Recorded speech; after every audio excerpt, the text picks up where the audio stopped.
नमस्कार। चलिए आज एक ऐसे दौर में चलते हैं, एक ऐसा समय जब देवता इंसानों के बीच चला करते थे और दुनिया की किस्मत का फैसला एक जंग के मैदान पर लिखा जाना था। हम बात कर रहे हैं द्वापर युग की, इंसानियत का तीसरा महान युग। ये कहानी है एक ऐसे महाकाव्य की जो नायकों से, खलनायकों से और दैवीय शक्तियों के दखल से भरी पड़ी है। जरा सोचिए, एक ऐसी दुनिया की तस्वीर बनाइए अपने मन में, जहां आसमान तो एकदम साफ नीला है, पर हवा में जैसे युद्ध की गंध घुली हुई है।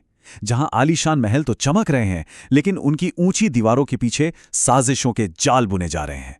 बस कुछ ऐसा ही था द्वापर युग का माहौल। एक धोखा देने वाली शांति जो किसी भी पल एक बड़े तूफान में बदल सकती थी।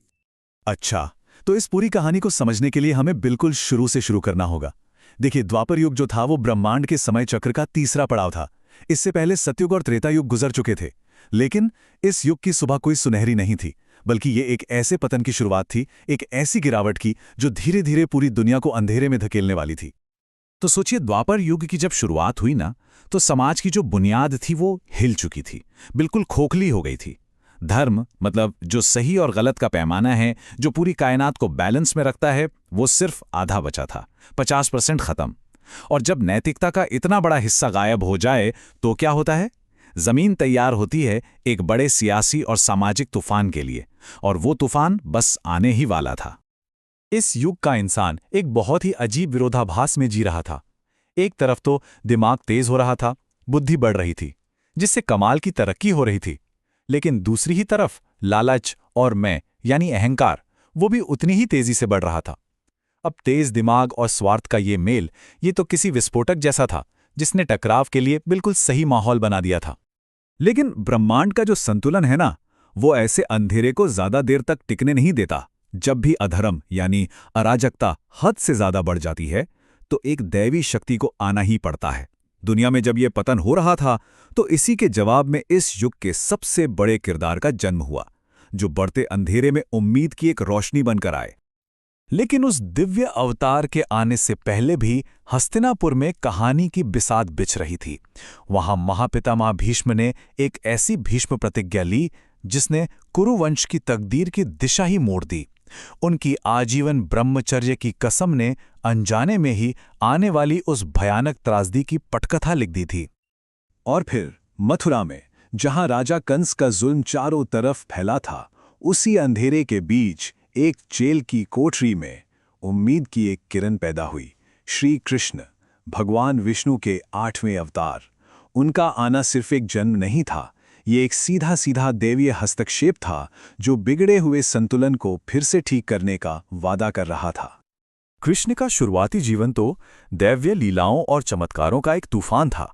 वृंदावन में पहाड़ उठाने वाले एक नटखट बालक से लेकर अत्याचारी कंस का वध करके मथुरा को आजाद कराने वाले एक युवा नायक तक उनकी दिव्यता बचपन से ही साफ झलक रही थी। तो एक तरफ कृष्ण धर्म की स्थापना में लगे थे और दूसरी तरफ हस्तिनापुर में एक और तूफान पल रहा था। सियासत अपने चरम पर थी। एक ही खानदान की दो शाखाएं, पांडव और कौरव, एक ऐसे रास्ते पर निकल चुके थे जहां उनका टकराना तय था, और इस टकराव पर ही पूरे साम्राज्य की किस्मत टिकी थी।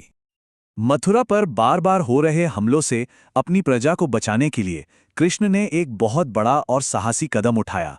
उन्होंने समंदर के किनारे एक शानदार और मजबूत शहर बसाया, द्वारका। ये सिर्फ एक नई राजधानी नहीं थी, बल्कि ये एक पनाहगाह थी, उम्मीद का एक किला और कृष्ण की दूरदृष्टि का जीता जागता सबूत। और ठीक उसी वक्त हस्तिनापुर में नफरत के बीज बोए जा रहे थे। अर्जुन और कर्ण के बीच की दुश्मनी, द्रौपदी का वो विवादित स्वयंवर, पांडवों को लाख के महल में जिंदा जलाने की वो खतरनाक साजिश, और आखिर में वो बदनाम चौसर का खेल। इनमें से हर एक घटना उस महाविनाश की तरफ बढ़ती हुई एक एक सीढ़ी थी। और फिर आया वो मोड़ जहां से वापसी का कोई रास्ता नहीं था। शकुनी की मक्कारी से भरा वो चौसर का खेल, जिसमें पांडवों ने अपना सब कुछ दांव पर लगा दिया और हार गए। अपना राजपाट, अपनी दौलत और यहां तक कि अपना सम्मान भी।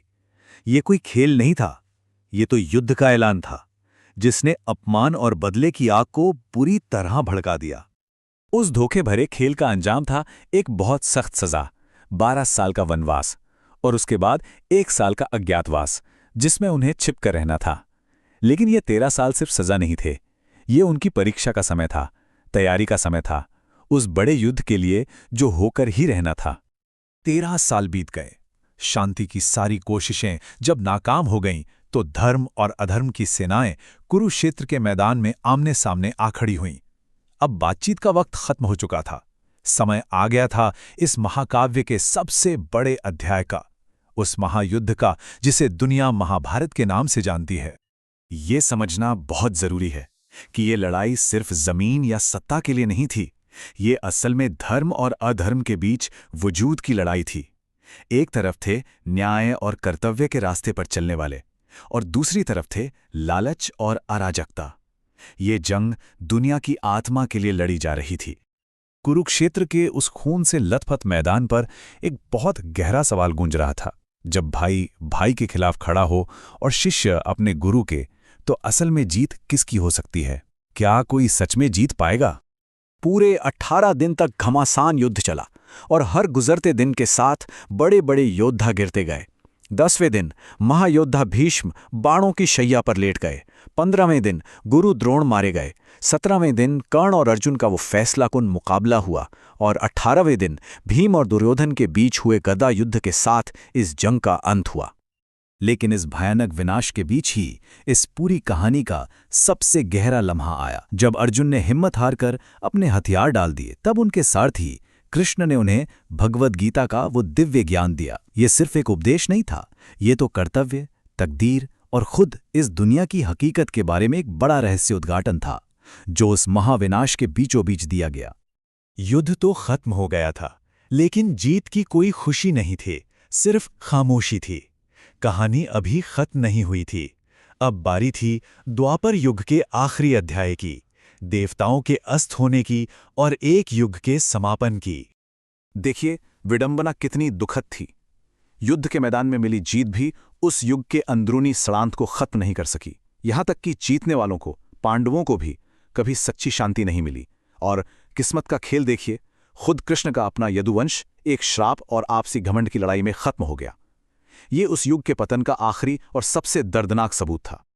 और आखिर में जब एक शांत जंगल में सूरज ढल रहा था, तब कृष्ण ने भी अपनी सांसारिक लीला समाप्त की। नश्वर दुनिया से उनका जाना सिर्फ एक अवतार का अंत नहीं था, ये द्वापर युग की रोशनी का हमेशा के लिए बुझ जाना था। ये महान महाकाव्य हमें एक ऐसे सवाल के साथ छोड़ जाता है जो आज भी उतना ही जरूरी है। द्वापर युग का ये उठना और फिर गिरना हमें धर्म, कर्तव्य और हमारे कर्मों के नतीजों के बारे में क्या सिखाता है? शायद सबसे बड़ी सीख यही है कि हर युग के अपने अपने युद्ध होते हैं, और इंसानियत के लिए सबसे बड़ी चुनौती हमेशा से यही रही है कि जब सब कुछ खत्म होता दिखे, तब भी धर्म का रास्ता कैसे चुना जाए।